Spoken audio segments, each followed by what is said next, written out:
The North of Tyne Mayor, Jamie Driscoll, long campaigned for a more reliable rail network for the North, and he joins me now. Hello, Jamie. Hello, Gilly. Today's decision. You've been at the train companies for ages about poor performance, and a bit like the trains, passengers have had quite a long wait for today's decision. Oh, that's absolutely true. I mean, for far too long, TransPennine Express has not been running the interests of the passengers, but it's been running the interests of the shareholders. I mean, after the performance they've had to give their shareholders 60 million quid last year, bearing in mind it's a subsidised company, I think that's outrageous. So I've heard stories of people having their trains cancelled when they've come back to Manchester Airport and had to get a taxi from Manchester to Newcastle. And you can imagine how much that costs. Yeah, absolutely. So, yes, I've been on to the government. They have listened, which is good, but I think this is just the start. I think what we really need to see is, first of all, I would like the entire rail system back into public ownership and properly subsidised, but, that's not going to happen anytime soon with this government.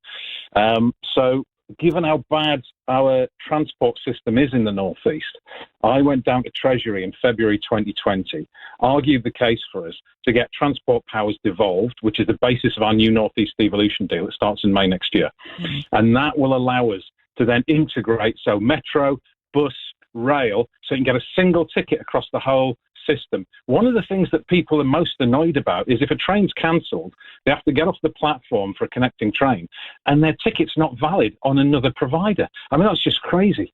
So if that's the one ticket, then obviously you can jump onto the next public service and then you'll be able to go about your business. But now we've got this information, now that it's going to be nationalised, what kind of difference is it going to make? Because the government's still going to have to use the same TransPennine trains and of course the same staff. So what difference are you expecting? Well, this is the key question, isn't it? It depends how they run it. Now, the TransPennine trains, the rolling stock's actually quite good. I think it's on average about 6 years old, which is relatively young for a train. But they have a number of very strange working practices. So I talk to the train drivers and the train crew all the time. And it used to be the case that if you were on, say, the Newcastle to Liverpool route, the same crew would take the train all the way there, have a break, take the train back. Makes perfect sense. Yeah. Now they have to change in leads and a second crew gets on. And for me, that just seems to double the chances of failure if someone's off sick or whatever. And it means that those staff are then not qualified to take the train all the way through. So this is one of the things. I was talking to Mark Harper, the Transport Secretary, about this morning. And I was saying we've now got Northern under public ownership. We've got LNER. And LNER run a good service. Northern are getting better than they were. Why can't we just recruit more drivers to all these companies together and stop thinking about this idea that they've got to be run as separate private companies? Well, there are more strikes, isn't there, over the next couple of days? We've got train strikes tomorrow and Saturday, and the government already run LNER and Northern Services, but they're going to be affected by the strikes. So being under government control doesn't necessarily provide all the solutions. Well, there's a couple of different issues to tease out there, Julie. So one is a lot of these people haven't had any pay rise since 2019. And we know how interest rates have gone up again. We've seen that. So mortgages are going up. Food prices and fuel prices are through the roof. These are the people who we were clapping for on a Thursday night who kept the country running. I think they deserve a pay rise if they haven't had one in 4 years. But if you look at something like TransPennine, it was, even when there was no strikes, it was still cancelling service after service after service. And I think that was just bad management from the company and the way that organised it. So I would like to see that improved. I was talking to the Secretary of State this morning. He's agreed with my suggestion that we need to come together and we need to see how we can get these companies working together better, how we can get a better timetable, so that, frankly, what it comes down to, what every one of your listeners wants, is a train system that when they book the ticket, it will actually turn up and take them where they're going to go. What sort of timescale are you thinking of then to get all of those measures in place? Well, to some extent, that depends how quickly the government act. They have the choice, if they want to settle all the industrial disputes pretty much overnight. It was interesting. Hugh Merriman, who's the junior rail minister, he was up in front of a parliamentary committee, and someone said, wouldn't it have been cheaper to settle these strikes than all the subsidies we've paid to the train companies while they've gone on? He said, yes, it would.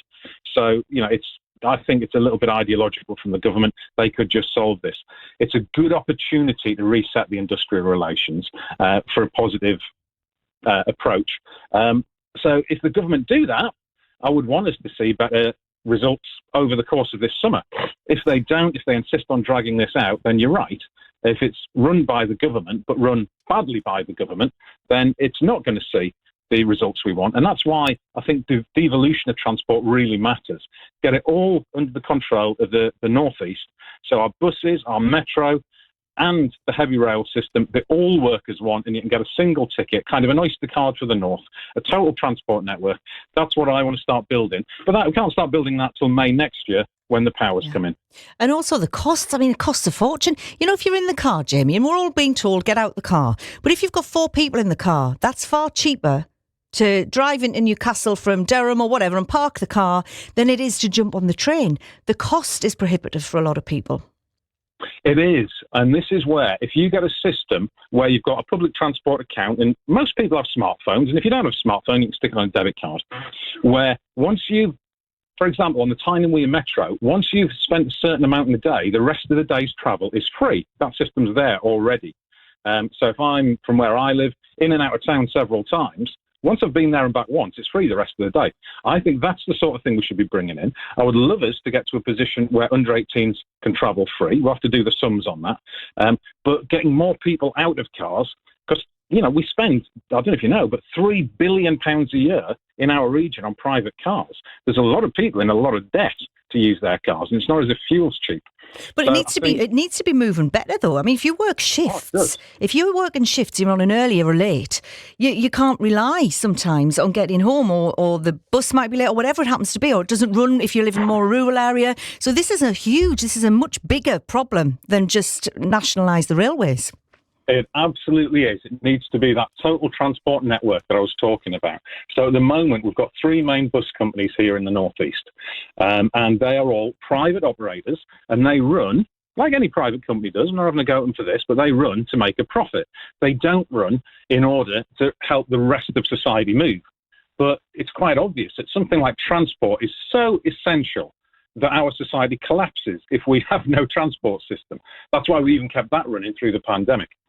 So what we have is the power to franchise the buses. That means where we take them under public control, we can run it as a single network. The mayoral combined authority can then say, these are the services that are going to run. You can set the prices, you can set the timetables. Then people can be certain they've got a reliable service so that they can get where they need to go, when they need to go, safely, comfortably.